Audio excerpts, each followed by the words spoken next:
Hi, everybody. I'm Dan Lavala. Welcome to Dan on Sports. Here we are, the Friday before the start of the baseball winter meetings in Dallas, and we still do not know where Juan Soto will be playing baseball in 2025 and beyond. However, what we do know is that there is a battle going on between the legacy media and a blogger on Cape Cod, Beyond Average Mick, whose followers on X have gone from 4,000 to more than 6,000 since he was the first to report on Thanksgiving Day that Juan Soto and the Red Sox had agreed to a long-term contract. And here we are, more than a week after Thanksgiving, and still no announcement officially that Soto is a member of the Red Sox, that several teams are still in the running for Soto's services. But Beyond Average Mick is not backing down. He is still predicting that the two sides, the Red Sox and Soto, have come to a deal. Not they're going to come to a deal, not that Soto will sign with the Red Sox. He is predicting the deal has already been agreed to. And he's saying one of the reasons the Red Sox were able to land Soto was because Theo Epstein is back as a consultant with the Red Sox, and he had a big influence on Boston going after Soto big time. He's also reporting that the only reason the announcement has not been made that Soto and the Red Sox are now a deal is because the Red Sox are in the process of making another deal with another high-profile free agent that would be compatible with Soto, and they want to make a joint announcement. Because remember, when he sent his tweet out on Thanksgiving Day, which sent legacy media into a tailspin, he noted that the Red Sox would make the announcement on Thanksgiving Day weekend, either that Saturday or Sunday. But now he's saying that announcement was put off because the Red Sox are going to bring in another high-profile free agent.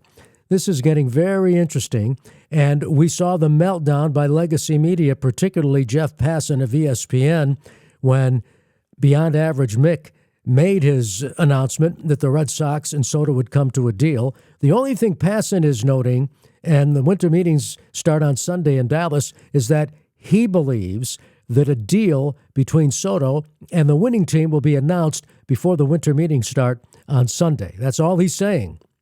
But Beyond Average Mick is sticking by his story, this Cape Cod blogger. And he says he's a journalist. He's got high-profile announcements, such as Jim Montgomery was going to be fired by the Boston Bruins. He was the first to report that, and he got into it on X because some people were saying, well, everybody knew that Montgomery's job was in jeopardy. Of course he was going to get fired as the Bruins coach, except Beyond Average Mick was the first to announce Montgomery had been fired, and he fired off an X post which stated, if all of you thought that Montgomery was going to be fired, why didn't you report when he did get fired? He was the first. And what's interesting is you follow all of these stories on legacy media about Beyond Average Mick and Soto, and really none of them are now mentioning Beyond Average Mick. They're saying the negotiations are continuing. The Red Sox are in the running. They'd like to have another meeting with Soto. According to Beyond Average Mick, they've had that meeting, and it is a done deal. Soto and the Red Sox are one. Now, what is also fascinating is Sean McAdam, who has covered the Red Sox for years, is reporting that Soto has yet to meet the Red Sox owner, John Henry.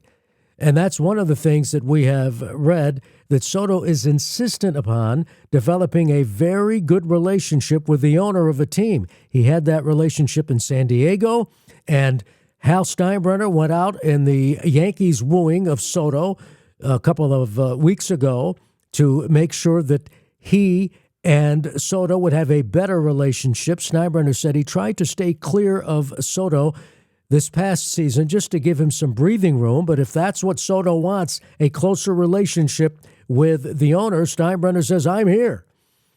But that's what makes this also interesting, the fact that Henry has yet to meet with Soto face-to-face. Obviously, he has sent his high-profile employees out to meet with him face-to-face, but Henry has not had that face-to-face meeting. Maybe that's what the second meeting is all about, but doesn't matter. Second meeting, what's being reported, what Passan is saying, Beyond Average Mick is sticking by his story that the Red Sox and Soto already have a deal.